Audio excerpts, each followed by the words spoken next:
If you want to know what it is to program for powerlifters, for the general population, to give them a healthier lifestyle, you have to tune into this episode.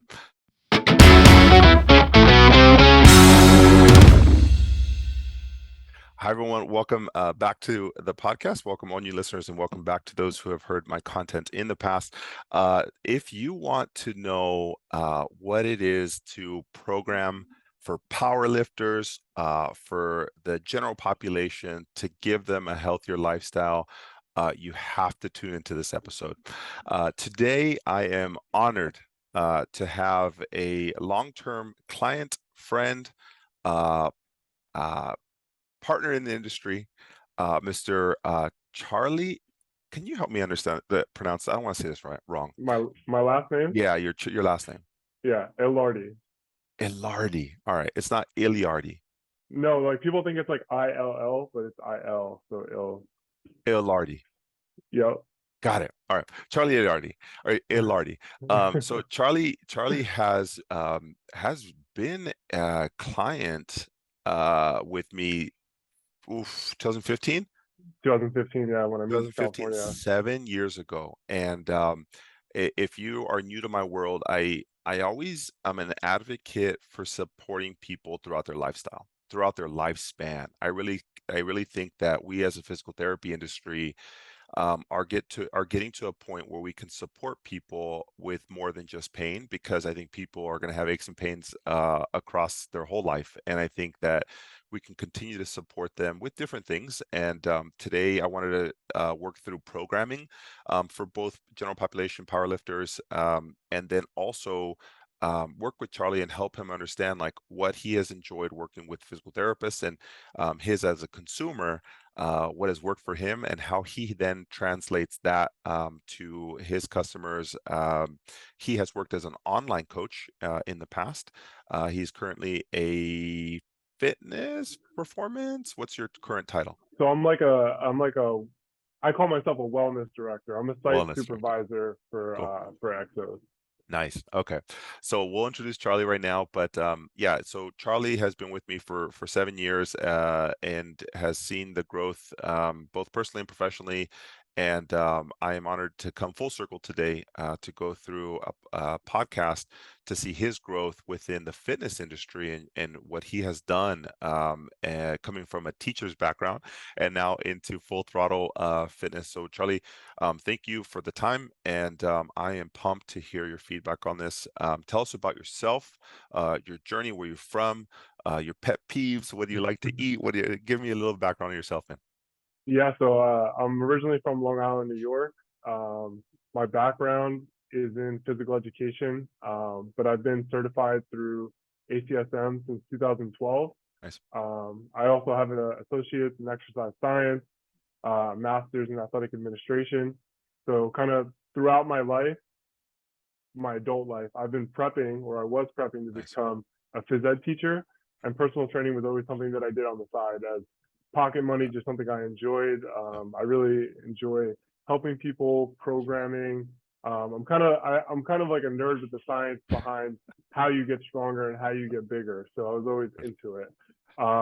2015, I moved out to California to get a teaching job.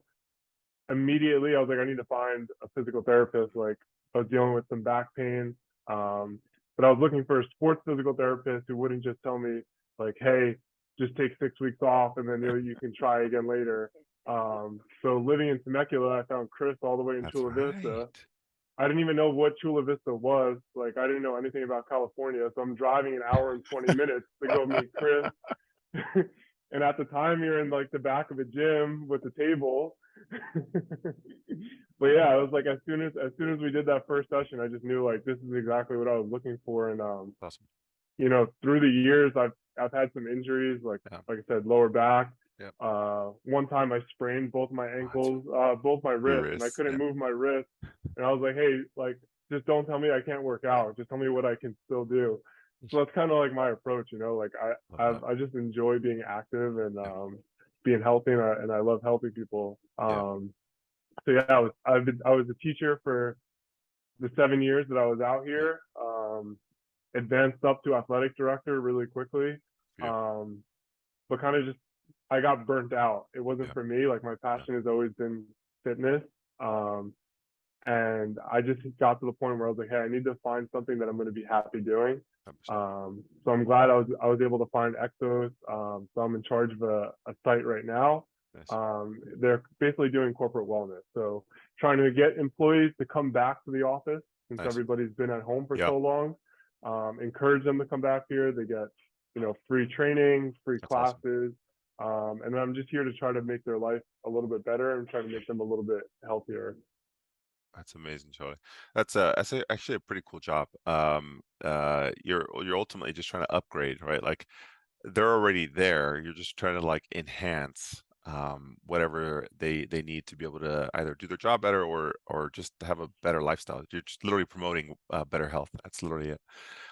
Yeah, I forgot that you were driving down from Temecula. I totally forgot about that. Yeah, and if you can give the listeners just a small tidbit on what is it about the approach that you appreciate? Because I think a lot of people like they want to know like what's so different. Like, what is it that you as a consumer enjoy about the approach that you get by me or anybody, any physical therapist, sports performance, or any like sports PT? Like you're searching for something, Mm-hmm. and maybe you've had experience in the past, but like to help people who maybe don't know how to deliver that yet, or they want to fine tune it, or they want to hear it from the consumer side. What do you appreciate? So it's definitely a more aggressive style of physical Mm, therapy, and I really enjoy that. You come, you present the problem. They do obviously their screening and their assessment, and their job is, or your job is to not only make them feel better. So scraping, the cupping, the right. massage, the adjustments. So you're getting a combination of all that Yep. compared to like if I just go to the local chiropractor, he Mm, gives me a 10-second adjustment and right. then I'm on my way. So it's a full treatment plan. Yeah. But what I really appreciate is after we do all that manual work, Mm, we take the time to say, okay, this is why this happened to you. This yep. is why you hurt your back deadlifting. Here's some activation Yep. exercises that you could do before you deadlift to Yep. prevent that. Let's take a look at your technique, your form. Let's see Yep. where the breakdown is, Yep. and let's rebuild it back up. Fair. Instead of just saying like, "Hey, don't deadlift," it's, Yeah. "Hey, we need to fix the problems with your deadlift so that these problems don't happen again." Yeah. No, So I I just I appreciate it. just enjoy being able to move better, to warm up better, and it helps me with my job too as a trainer. I Yeah. kind of like whatever I learned from you, I pass along to my Of clients. course. Of course. Full So circle. it's almost like an educational approach where I'm learning Totally. as I'm being worked on. I love that. I love that. I think a lot of PTs are hesitant to be a little bit more aggressive, and I think they're scared of or reserved about flaring people up. And that there's some truth to that. I think there's an art and a science to it. But I think there's people who look for that approach, and I think that if they knew that you were looking for that, they also might be more inclined to deliver that. So I think for PTs, it's about asking that question too, like, have you had treatment in the past? Are you looking to a little bit more aggressive treatment? So I appreciate that, and I think the next thing we're trying to do is everything you talked about is what we're trying to do as a company and as an industry, but also now we want to do is we can do the treatment techniques on you and then we can help with your form and everything else, but now I'm trying to help PTs understand the programming aspect to make adjustments so that somebody doesn't ruin their cycle before a competition or before like an event. Now I'm trying to help other therapists understand like where can you make adjustments to help you if you're like, hey, I've never imagine yourself when you first started, like maybe somebody had a back pain and they're like 3 weeks out from a comp. How do I work around this? Right. So, like, what can we do from a program perspective and modifications on their form to be able to do that? So that's why I want to bring you on today to talk about your programming. You've been through a different industry, more online, which allows you to be a little bit more objective, I imagine, in terms of like how you program. So I want to know today, Charlie, how are you do online and in person, or you used to do in person as well, or just online? Yeah, so I used to do both. Both. If Okay. people were local, I would train them in person. Uh-huh. But even when you train in person, like nobody's training with you 5 days a week, so there's Yeah. always that that aspect where you're writing their program, they're following it, they're sending you videos. So Yep. it's always a combination. But yeah, if people weren't local, then I Yeah. would do strictly online with them. Okay. All right. So let's start with a couple questions. And your population is powerlifters and general population, right? General community members, right? And Yep. let's say you're meeting sometimes in persons, but a lot of them are doing virtual. One, to kickstart them with like form, you're analyzing what their training history has been. So tell me, as a fitness industry leader, how do you start a program? Like, what's your like, how do you even like map out what that looks like? Hmm. How do you, what do you do? So it's always going to be individualized to the client. So the Yeah. first thing I want to do is say they come to me and they're like, hey, I want to do a powerlifting meet, or I want to get better at squatting or deadlifting. I need to see them do it, right? So either whether it's in person or if they're online, I'm always like, hey, we're gonna work up to like a moderately heavy single on a squat, right? Okay. Because everybody can look good with the bar. Yeah. So my goal is to get somewhere around like 80 to 85% of their max, but obviously they're probably not going to know what that number is. Yeah. So if I'm with them in person, we're just doing these moderate singles, we're working up, and I'm trying to see where the breakdown in their form is, right? Okay. Is it mobility because something with their ankles, knees, hips? Do they just not know where to position the bar on their back? They don't know how to keep their torso. So I'm like taking a look at all these little things as they're say squatting, Hmm. um, and just giving them little tips here and there until we can get up to that moderate safe single. From that point, it's just designing, trying to figure out, okay, if they're having issues because are they having issues just because they have weak quads? Mm. Okay, do I need to does their workout plan have to have some more hypertrophy work in it, or do they really just have an issue with the skill and they just need lots of frequency on that movement? So it really depends on what the client's lacking and what I need to program for them. And so how do you account training age, right? For some of you, you said you'll start them at, you're trying to get at least to 70%, and you said about 85% where you get that break in form. Um, how do you factor in training age with this? So if somebody's brand new to it versus somebody is a little bit more advanced, how do you change your percentages to your screen? Because ultimately, I imagine you're trying to get them up to a working weight where you can build percentages backwards from, Right. right? Yep. So yeah, so you're basically taking them to like a 3 rep max at Yeah. So I 85%. so basically like I would, so if they're online, I would say, hey, work up to a weight that you think you can get 3 reps with, but Yeah. stop after the first rep. Okay. Because I I don't want see. them to fail. I don't want them to go anywhere near failure, but I need a little bit of load on them to see where the breakdown's coming from. So you don't want them going to a max. No, not on their first time, not before I've seen them squat, not before I've had them a chance to give them feedback. You're just trying to get a working weight that you know comfortably that their RPE might be around 7 to 8. Right, because the first time I'm working with them and the first time I'm programming with them, Hmm. they're going to see strength gains just from improving their technique over time. So Of let's course. say we work up to like 225, and Okay. it's for us we'll say it's like a RPE 7. Yep. So they could have done 3 more reps. I can write their whole program Yep. with that 225, build them up to the 225, and most of the time they'll see like a 40-pound Right. PR Right. their first time that they max after that. Yep. And then once we have that new max, then it's like, okay, this is actually like Yes. this is going to be our real max that we're going to use. But it's good because it gives them confidence. Yep. They'll never fail a lift in the gym on their own, right? Because we're using like 88 to 90% as their Yeah. working max. Of course. So if we're doing 70%, it's 70% of 90%. Right. So they feel confident in the gym. The weight's moving fast. Yep. They're able to focus on their technique, and they're able just building that confidence alone Huge. shoots their strength through the roof.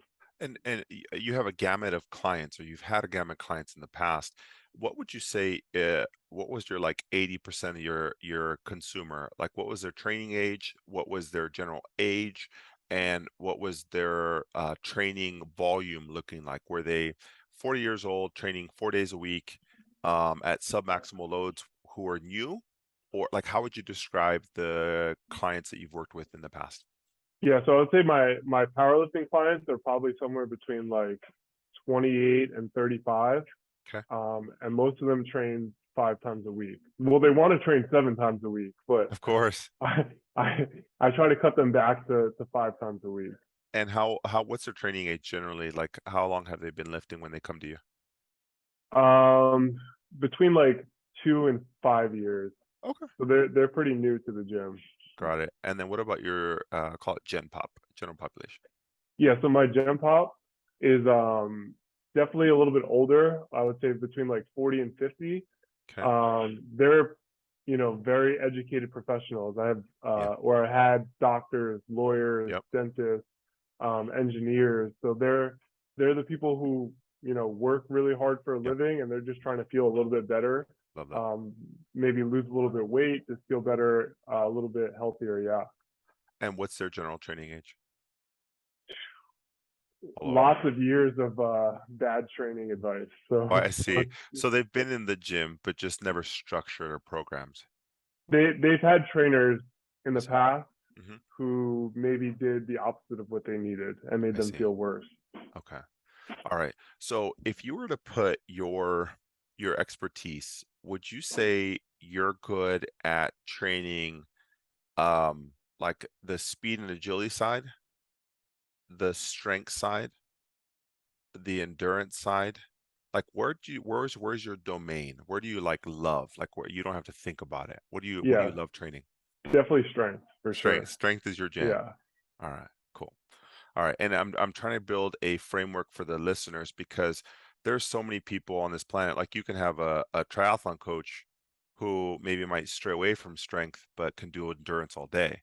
You might have an NFL coach who can do speed and agility, but they're not passionate about the strength or endurance side. Hmm. So there's this huge spectrum, and so for the listeners out there, you have to understand what your framework is going to be and approaching the client, the customer, the way you're going to do it. So everything you listen to Charlie about and we talk about, understand where the framework is, his passions, and the strength side is important in all sports. I think you have to understand that from a runner to a triathlon to a tennis player to a power lifter.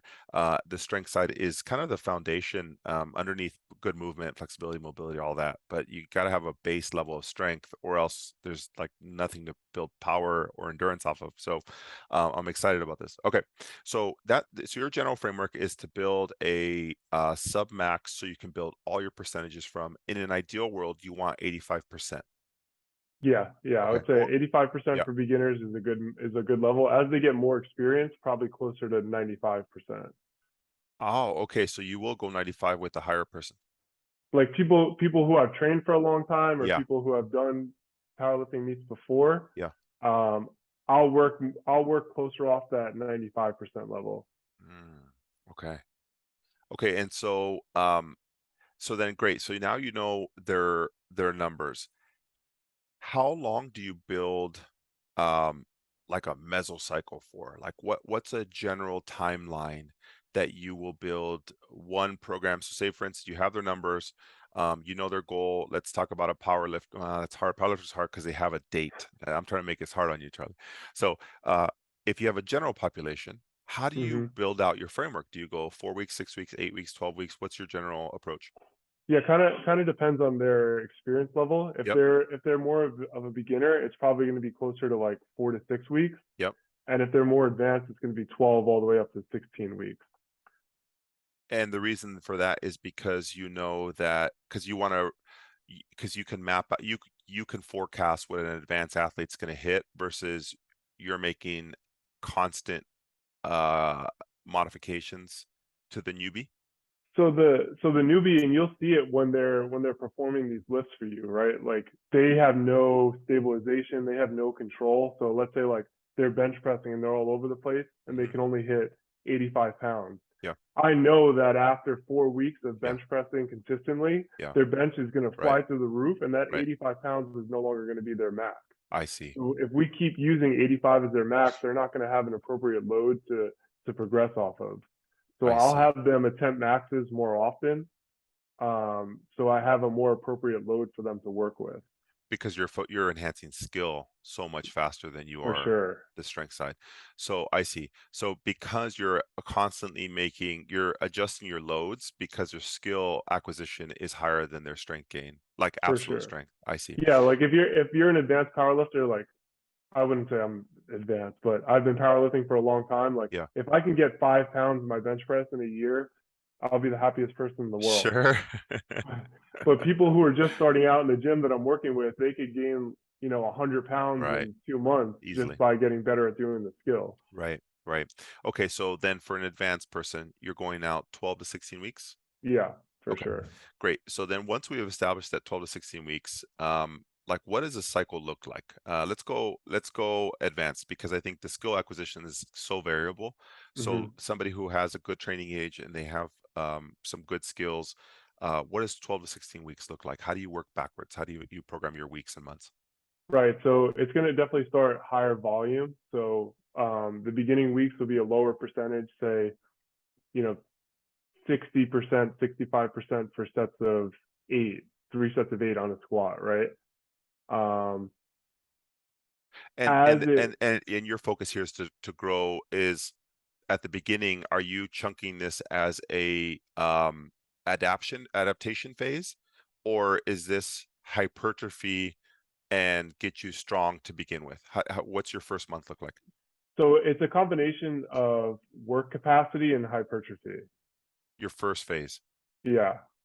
Yeah, and I want to yeah, I go ahead. want to get them to the point where not only are they practicing the skill, there's also, I guess, going back. Yeah, So again, if we're doing 65% for 3 sets of 8, yeah, there's always going to be say 70% for a set of one that starts off before the 65% for the 3 sets of 8. So we're still practicing the skill, right? yep, Because if you're a power lifter, you have to squat a set of one.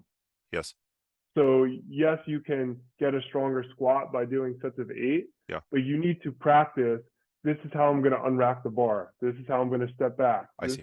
I need to know where my feet are going to be. I Yes, need to know how to brace and be tight on the first rep. So we always do our skill prep, I our set of see. one, about 5% heavier than what our working weight's going to be. And then after that set of one, we come back down and do our working set. So yeah, I in the see. beginning, it's definitely higher volume. Like I said, they're going to build total work capacity. They're going to obviously grow a little bit doing that much volume. Yeah, Um, and then as the weeks go on, the percents go up and the reps come down. yeah. So let's say your first phase is 4 to 6 weeks ish. Yeah, before their first deload. Yeah, And yeah, so how often are you doing a deload? After the fifth week, fourth week, sixth week? I would say it's usually after the if it's a 12-week program, Yeah. it would probably be week 5 would be a deload. Week 5. So you're going 4 and then coming down. Yep. All right. After fourth week. Great. All right. And then in that deload, are you dropping intensity and volume? Yeah. Okay. And do they drop the number of days too? It really varies. Personally, I would like them to drop the number of days, but a I lot of them see. just want to be in the gym 5 days a week, right? They're like, hey, I want to go to the gym 7 days a week. You're already I making see. me go 5 days a week. Right. I need this for my mental Yeah. clarity. Um, I'm not gonna fight them over that battle. Yeah. To me, is we're gonna do a lot of practice skill work that Yep. week. Yep. We're still gonna keep the frequency the same. We'll still squat twice a week, Yep. but it's going to be way less load, way less reps. Really, again, just practicing that specific skill of getting them ready for their competition. And before we started this podcast, I asked you, do you do plyos as part of your programming? And it's not as common. But what's interesting is that the reason you do plyos is for intensity, for skill, like you're trying to get them prepped in their nervous system development prior to. And what's interesting is you are going higher intensity with the skill-based training of the skill that you're trying to acquire, which is getting prepped for the one rep on the Mm. in any power lift. So you are doing a form of a plyo in the sense it's the setup and skill acquisition at a higher percentage at the start of every workout. Yeah, like I would still say it's that post activation Yeah. potential. Is that Whatever you yeah, want to call yeah. it. Yeah. Yep. Yeah. So to me it's every single warm up. So, Yeah. we're working up to 70%, Yep. right? Because that's their top single of the day. Yep. All their reps, they're moving as fast as they can on the way Yes. up. So Yep. we're trying to produce as much force as possible on all their warm up reps. We're trying to use we're trying to use the same amount of force that they use on their warm up reps as they would Yes. use on their 1 rep max. So again, Mm, when they get to that top set, that 70% for a set of one, yes. I want them to imagine it's their 1 rep max. I understand. So How do you, yeah. I'm looking to see that their bar speed is there. And if their bar speed isn't there, then I know Yeah. that they're not ready for their workout. So I hosted a strength summit a couple weeks ago, and we talked about rate of force development. And what are you using to measure your bar speed? Are you using an actual like accelerometer technology? There's like Tendo units, there's different apps that you can put on. Like, what are you using? Or is it more subjective and looking at like it, are they able to move 70% with good form in good alignment at a reasonable speed? Yeah, it's definitely subjective. I I mean, see. with the prices that I was charging, Yeah, I'm not going to go out and buy a I understand. $2,000 Yeah, yeah, device. yeah, I've tried a yeah, lot of these new apps that have yeah, come out, yeah, and it's like they're supposed to measure the bar speed. yeah. But as you slightly change the camera angle, all of a sudden it's like a completely different lift again. Oh, So it has to be like the same setup of the camera and the same every exact single time, spot every single time for it to be which accurate. is very hard to do. So do you Hmm. have a favorite? And I'm not biased. We're not selling anything here. Do you have a favorite that you like besides like an No, actual use? Okay. honestly, no. I wouldn't recommend any of them. I So see. what I use for bar path, and I think I've sent you before. I think it's Yeah. called like Iron Path. Yeah, yeah, yeah. So that'll track bar path, and it's supposed to do the speed metrics, but Yeah. I haven't found them to be extremely accurate. You're just using it for the actual sagittal plane view of what the bar path looks like, and Exactly. assuming that their speed and RPE is the same, then everything's kind of in line. Yeah. I So see. I mean, for an online client, Yeah, hopefully they're sending me videos every week, yeah, so I can just see that one video, flip back to the other one, and compare the bar speed. yes. But really, it's definitely subjective. Yeah, no, I understand. So that is your version of a plyo for neuroactivation, neurodevelopment. And so we said, okay, so the first 4 weeks, let's build some hypertrophy and do some work capacity in that first week. You have a deload after 4, you're going to come down. Are you dropping? So is your programming more like linear? Are you doing like 65 one week, 70 the next, 75, 80, dropping down 10, coming up 5? Like, how do you generally program your percentages across this 16-week cycle? It's kind of a combination of both. It's definitely linear with so I call it like their competition lift. So Yes. say they're squatting, benching, deadlifting twice a week. Once a week will always be their competition lift. So that's going to be a linear progression. Yep. And then we have a variation lift. Yes. So the variation lift, say it's for squats, it could be like a pause squat. Yes. So it's going to be a lighter load, less reps, and that it kind of goes linear as well. But Uh-huh. then after 4 weeks, we change to a different variation, Yeah. kind of drop the percentages back Yes. down, and then build back up. I understand. So it's kind of a combination of both. So then let's go to the framework within one session. Uh, what's your general outline? How many main lifts are you doing? And then how many accessory lifts? And then are you the variation of the squat that you just talked about, are you using that as a main lift or as an accessory at a lower load and more for skill acquisition? So each each day will have its main lift. So say it's like competition squat, the variation lift would be on a separate day. I see. So you're using it as a main lift. Yeah, definitely. I see. So in an ideal world, how many days a week are you programming for strength training? 5. 5 days. And how many main lifts are you having in each of those days? Okay, so let's say day 1 is their competition. We'll go competition squat day 1. Yep. Day 2 can be their competition bench. I Day see. 3 would be their competition deadlift. Yes. Usually an off day would follow. Yep. All right. So day 4 would be, you like said a variation. a variation bench, Okay. and then day 5 could be like a variation squat and a variation deadlift. I see. I see. So, and how many, uh, so that's their competition lift. After that, do they go straight into accessories or you're using Yeah. that as your main? Oh, I see. So you're doing one main lift And and then you're accessory work. and accessory work. Okay, so then how many accessories will you typically do? Um, Again, depends on like the experience level, but Sure. typically like 2 to 4. So let's say day 1 is a competition squat, and it also depends where in the program we are. So if we're in Yep. the beginning of the program, there's definitely going to be Oh, more accessory lifts, sure. and then as the program goes on, we kind of pull back on the accessories, and maybe it's only 1 or 2 accessory lifts, just to Yeah. manage their fatigue and make Yeah. sure that when they're actually performing their lift, they're at their full capability and they're not fatigued from this extra work. I understand. Okay, and then so your first phase would be work capacity and hypertrophy. So that gets you to 4 weeks with a deload on the fifth. And when you come back for phase 2, what's your focus? Say you're working with a power lifter who is experienced. What are you doing on phase 2? We're definitely trying to get more specific. So Okay. getting into the higher loads, dropping their reps down. So Yes. sets are increasing, reps are decreasing, load is increasing.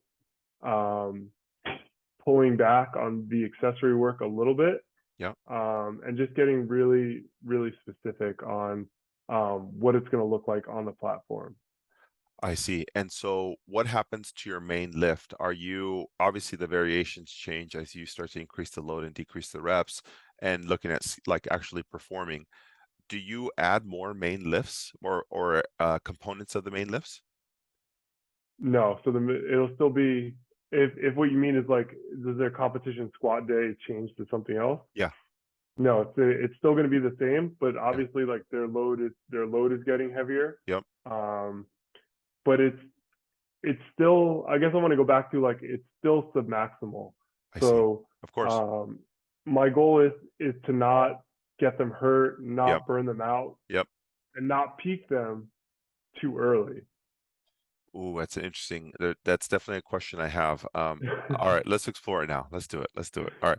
So one question is, how do you avoid them from getting aches and pains? Because in theory, our profession will always have a job. People will always have aches and pains, right? But there's another subgroup of humans like yourself who who know they're going to have aches and pains and would like to reduce those to be able to compete and do the things that they love. That's where we can help on those individuals. How do we mitigate those aches and pains so that they can keep going? Because if you know those aches and pains, they can exponentially increase very quickly if you don't address them quickly. So for us, how do you keep them away from depending on us to get them out of the hole? How do you limit how much aches and pains that somebody gets during a specific program? Yeah, so it definitely starts with their pre-workout mobility work. Mm, Um, I would say like 75% of the time somebody messages me like, "Oh, I did something and it didn't feel right." It's like, "What does your warm up look like I today?" see. And most Yeah, of the time it's, "I didn't have time to warm up. I kind they of go just straight jumped into the into lift. it." Yeah. Yeah, so definitely getting them to focus on taking their time to warm up Yep. is a big help. So that's the first component. The second Yep. component is using that submaximal um, using submaximal weight Mm, definitely helps, because if I did a powerlifting meet last year and I hit a 540-pound squat, right? But I can't squat 540 pounds right now. So why yeah. am I using 540 pounds as my max? Right. I get that. So using like a working max. So that's kind of what we've been talking about this whole time is on any given day, no matter what happens to you that day, you can come in and hit this weight. So it doesn't matter if you worked a 12-hour day. It doesn't matter if your kids had you up all night. Like if you come to the gym on this day, you can 100% hit this weight for a Yeah. top single. Yeah. That's the max that I use. But that So that fluctuates daily, yeah? but what's like, How do you use it? So are you using it for that 3-month period, like, or yeah, whatever? Oh, I yeah, see. yeah, for that I block of see. training. Yeah. I see. Right. I get it. So you're using a working max versus like their lifetime max. Right. And No, that makes, yeah, I that's where see. people get into trouble, because then it's like your 80% for sets of 7 are going to be RPE 10, and then Hmm. you're going to fail on the second and third set, I get that. compared to my athletes usually have 2 to 4 reps in the tank on every single set. Yes. So I'm keeping them healthy that way, that I'm not pushing them every single set to their Yes. full, max. Yeah. Um, Making sure they're doing their mobility work, Yep. and then as their program gets harder, right, as the intensity goes up, I'm pulling back on that, the accessory work, Yep. so they're getting less overall fatigue. I see. I understand. So a couple things. The warm up, sub-max weights, always focusing on a working max for that strength cycle. And then you're literally controlling how much accessory so they're not getting neural fatigue, which would lead to injury. For Um, sure. I see. Okay. I appreciate that. Okay, great. So that keeps them away from us. And man, that sounds really horrible.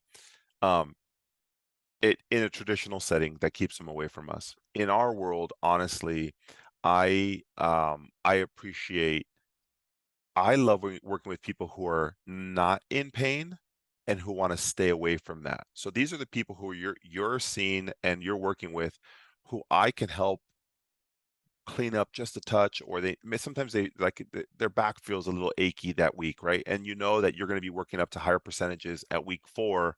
I can see them at week 3s to line them up for week 4s so that they don't have anything, and then I can just see them on a tune-up basis versus having to wait till they get flared up because they didn't do the right mobility program.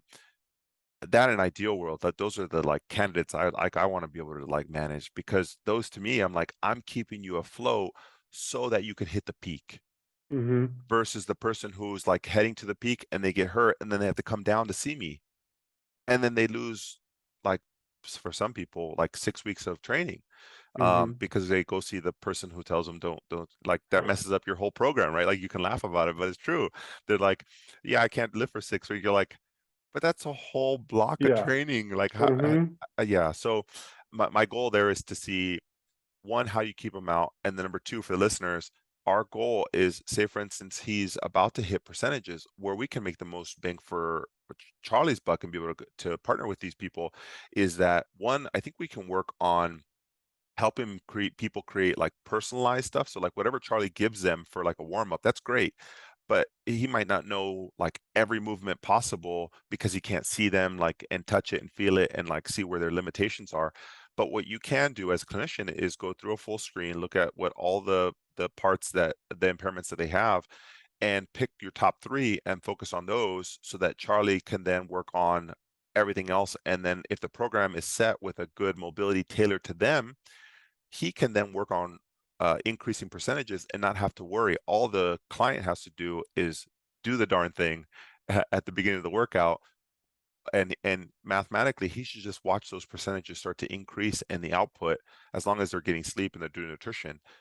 But from a foundational perspective, I said at the beginning, if the base of the pyramid is set up with good mobility and good structure and good movement, then everything else should cascade after that. It should be easy. Now, I think online training is the epitome of getting somebody to the peak and do something pretty amazing, because you can't see them live, you can't touch it, you can't feel it, and all you're doing is giving advice and support to keep them afloat. But what you can't control is implementation. They got to sleep, they got to eat right, and they got to like do all the mobility and stuff and take care of the body outside. The strength will never come if those 3 things are not even there. Like, it just can't. Like, you can't get strong if you don't sleep, you don't eat, and you don't get ready for it. So you do a very good job of monitoring that, so that way they don't come to you saying they're flared up and then your whole program is gone. Yeah. If they get hurt, and I've kind of run into this issue too, where it's like, I'm a low bar squatter and I can't low bar squat because my elbows hurt. It's like, yeah, I Yeah. can, I could use the safety bar for a couple of weeks, but Yeah, like, but it's not the same. So Yeah, I'm definitely going to lose something there. So it's how do you prevent the elbow flare up? yeah, Especially somebody who's experienced like me, where yeah, now it's like, hey, I know that when I start low bar squatting, this is going to happen. So let yeah. me take care of this now before it happens later on in the program. Oh, and for the PTs out there, if you're not experienced with low bars, check their external rotation on their shoulders, check their pec, and be able to open them up. And thoracic extension. No, it's not an elbow problem. It's everything blocking them from getting their elbows into that position. So just FYI, if you've done work with powerlifters. All right, so that helps. So that was one of my questions.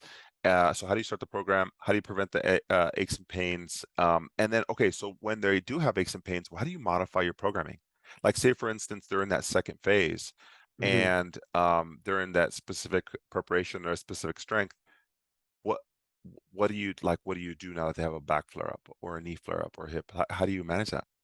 So I try to get them to back off on their frequency. So like, hey, let's try to go 4 days a week. Let's only hit our compounds, uh, our main lifts once a week.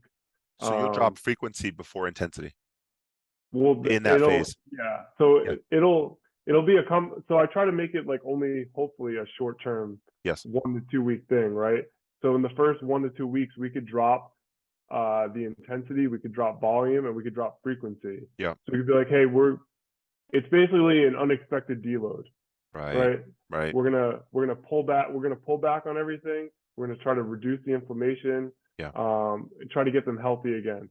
Right. Obviously, like I'm not a physical therapist, so Yeah. when something flares up and Yeah. it's something that is out of my knowledge zone, I Yeah. always just refer them out. Right. Like, hey, just go get looked at. Make sure it's not anything serious, Yeah. Yeah. Yeah. Yeah. right? Like, and then if it is, then obviously a professional can look at them. But if it's like, hey, it's just some Right. basic inflammation we just got to deal with, then that's Yeah. something that I can handle on my own. Nice. And I think that's a problem with trainers Yeah. is they try to act like they know the answers to everything. Yeah.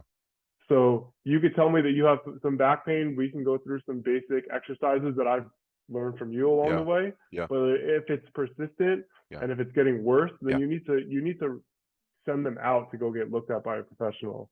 Fair. Fair. And I think the flip side to that, and I will say we're not innocent either. Hold on. Like so hold on. Hold on. We are not innocent. We are not the mighty all end all be all. I've met a lot of physical therapists who are stubborn, maybe old school, maybe not sports oriented, who've been practicing their whole life and blah blah. We are at fault as well. I just want to clear the line because we speak different languages, but we can understand each other.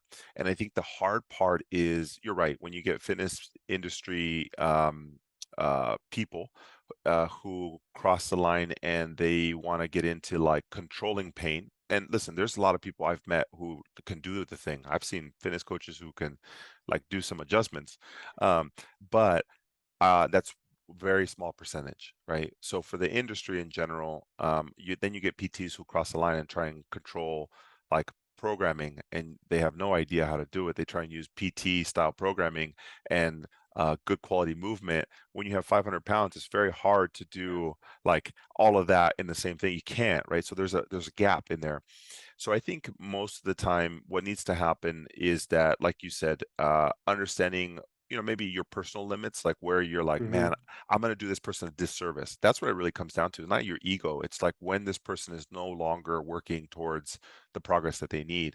And the same thing on the PT side. I wish that PTs could then decide when that is and be like, I know I can't. I'm gonna tell you this 6 weeks is better for rest, but at some point you have to decide like that's not the best thing for this person. You can still keep them moving and get them to competition mode in within 6 weeks. It just requires a lot of skill in fine tuning work with Charlie to see what percentage we can drop. Because I asked you what you would do in our world. If you ask me what would I do in a scenario like that where somebody's couple weeks out and they have a back problem, I drop the frequency. I'd agree with that. I would drop volume. If they're close to competition, I wouldn't change intensity because they still need to reach, they need that neural input. It still needs to happen. Mm-hmm. But if I can play with frequency, that is great. You're already dropping volume there. Now, volume of reps and load, I can still play with. But if like the reason why you're doing percent intensity at the start of every lift is you can get them prepped and mentally ready and get that nervous system going. So I wouldn't change the intensity so much. I would change frequency first, then volume, then intensity right before if they're getting closer to peak season. Mm-hmm. Now, if they're the opposite and they're off season, great, we can play with intensity all day because it's low priority. But I think PT's understanding the need during the time is more important than just saying don't do it or trying to fix all these other things. Just allow the person to either focus on volume at the start or intensity closer to prep. So I think that's important to know that we both, as long as we are on the same page, what's the focus for this season? It's intensity. I got to keep their intensity high because they're Mm-hmm. going to be at max loads. Well, how many lifts at that percent can I do? That's where we have to have the negotiation of like, maybe it might be only 2 days a week, where it says you were going to hit it for 4. All right, then I can work with that, but the still person hasn't slowed down at all because your main focus is bar speed. At the beginning of For this sure. podcast, you said bar speed. Mm-hmm. So if I'm going to try to keep that bar speed, I have to let them know what that feels like, maybe at a lesser volume, but they still need to feel that intensity. And that's where the art happens. So PTs, if you're listening, try and keep the intensity high as much as you can, close to prep or comp, but you're going to have to work very, very carefully with the frequency and volume to allow that to happen. So, all right. So that's what you do in your modifications. All right. Let's go to phase 3. What do you, now you're at the last phase, Yeah, so now they're getting ready for comp, their pre-comp. competition. Yep. And the goal is obviously to be the strongest the day of their competition, Yep. not the week before, not 2 weeks before. So a lot of the times with my powerlifting athletes, we'll kind of transition over to an RPE, right? So now we're not doing percentages anymore. We're kind of going off of how they feel that day, because some people can hit a PR in RPE 7 if they've been programming for 12, 16 weeks, they're healthy, they've been eating good, and they're peaking. That 90% that I was using as their max before may not be an appropriate load for them at that point. Hmm. So it could be something as simple as like RP7 1 week to RP8 to RP9, right? Hmm. And then go in and hit a heavy single before we have our deload, and So, then okay. get ready for Okay. the comp. So there we go. Okay, so before the comp, are you going to deload right before comp week? Yeah, so they're hitting their heaviest single about a week before. Deadlift is probably ideally like 10 days.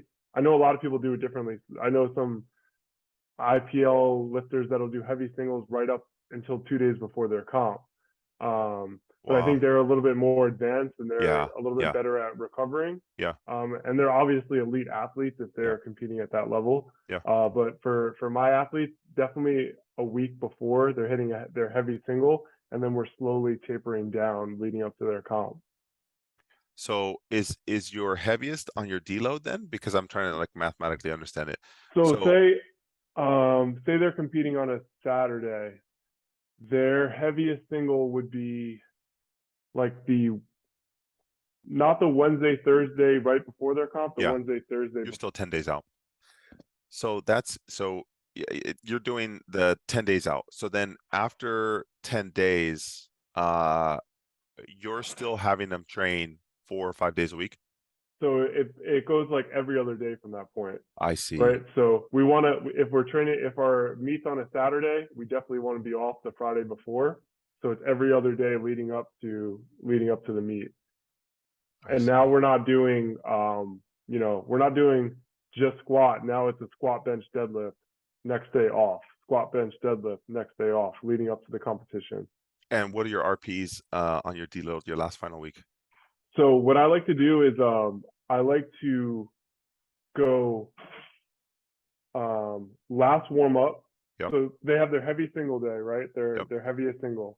Then as we go into the deload week, their first workout of deload is going to be their last warm up before our projected opener. I see. You're just They're cascading that number. Yep. I Yeah, see. because I got that in my head, like what their opener is going to be Yeah. based off of their training approach Yes. and their so then they have a day off, and then when they come back, they're going to hit their second to last warm up. Yes. Okay, then they have a day off, then they're going to hit their first warm up. And then if there's another workout, it's going to be their last last before their first warm up or I understand. whatever. So it's I like understand. it's scaling all the way back. I see. That's going to allow them to recover. It's going to allow them to build Yeah, confidence, because I if see. you're working up to your last your third to last warm up, the bar Yeah, is going to fly. yeah, I You're going to be understand. like, dang, like I feel good. The Right. bar is moving fast. Yeah, Like I my see. form is good, and it's going to keep them healthy, and they're going to be confident going into their competition. How do you manage, and this is an advanced question for the PTs here, how do you manage your openers? How do you decide what your openers are going to be? So ideally, it would be something that they could hit for a set of three. So like their 3 rep So your max would be their 85 is opener. your standard then, around. Yeah. I see. I've seen some crazy advanced people use 93s as their opener, which means you're coming in with confidence. Yeah. You're, So you're like for me, it's we got to hit our opener because we got to get on the board. yeah, Like we're not having anybody bomb out. yeah, And then I'm sure leading, it might be your next question, but like how you judge the next one is yeah. based on the speed of that opener. Mm, So I know what their max was in the gym, right? yeah, So we just had a max or a heavy single before our deload. yeah, So ideally that's going to be around their second attempt. yeah. And then their third attempt is, how much more did I think they had in the tank after that second attempt? So you're going from 85 as your opener to your truly your heaviest single that you've done Of your training block. of your Yeah. training block. And then your third is based off of like everything cascades off of that. So the first is Mm-hmm. make sure you get on the board 85%, at least 3 rep max.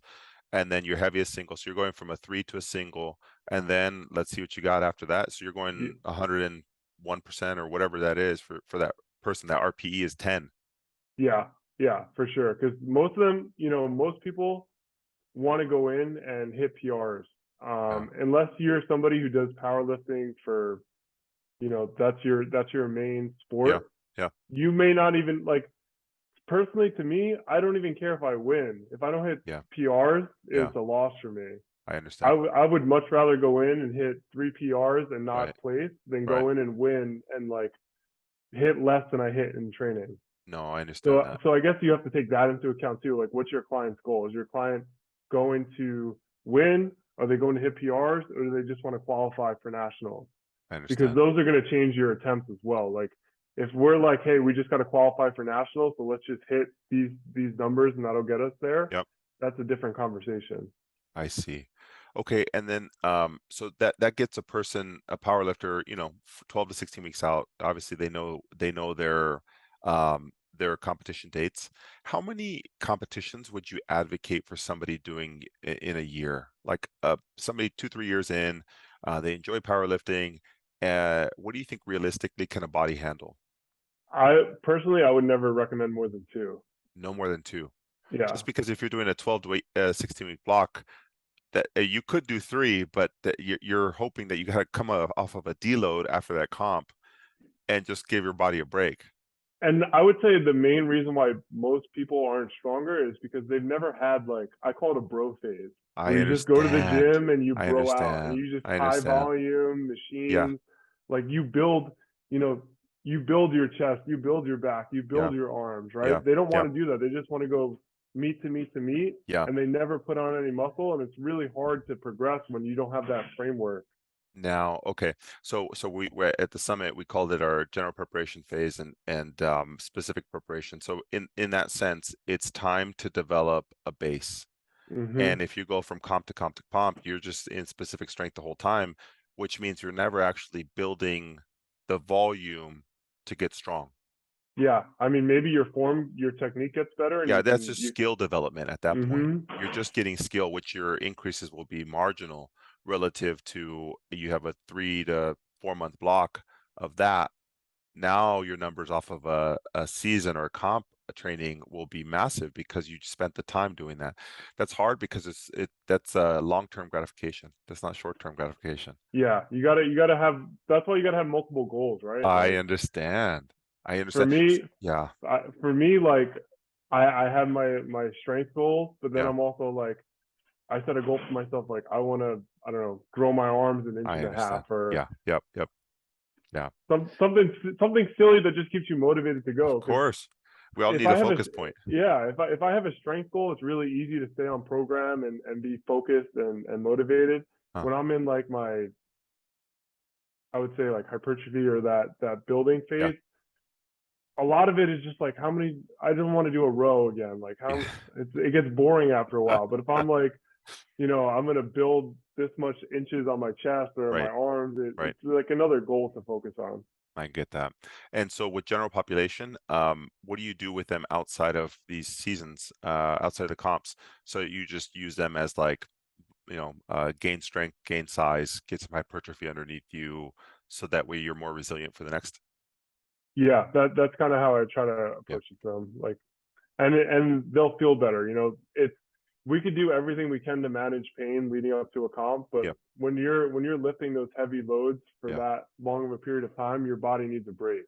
Yeah. So you I, want those aches and pains to go away. We kind yeah. of have to like pull back on those competition lifts and build up some of the other parts of our bodies. Awesome. Awesome. I'll leave you with one more question, Charlie, so you can get on your way. But what if you can describe what you would love from physical therapists to be able to co-manage, a customer or client or a patient in our world, what's one piece of feedback that you like would love for them to be a part of or upgrade or change, or how could you win? Most importantly, how does the customer or the client win, right? Like without them, we have no jobs. Mm-hmm. Um, what's one thing that you would love if every physical therapist that you interacted with and shared a customer or client or patient, what would if they could do one thing to help make you more successful so you can make the customer more successful, what would that thing be? I I don't think everybody needs to do a meet, right? But like Yeah. every physical therapist, if this is gonna personally, Yeah. if this is gonna be your field, Yeah. you should at least go through a simulated block. Mm, See what it's like to be the athlete. Put yourself in the athlete's foot, in the athlete's shoes. fair.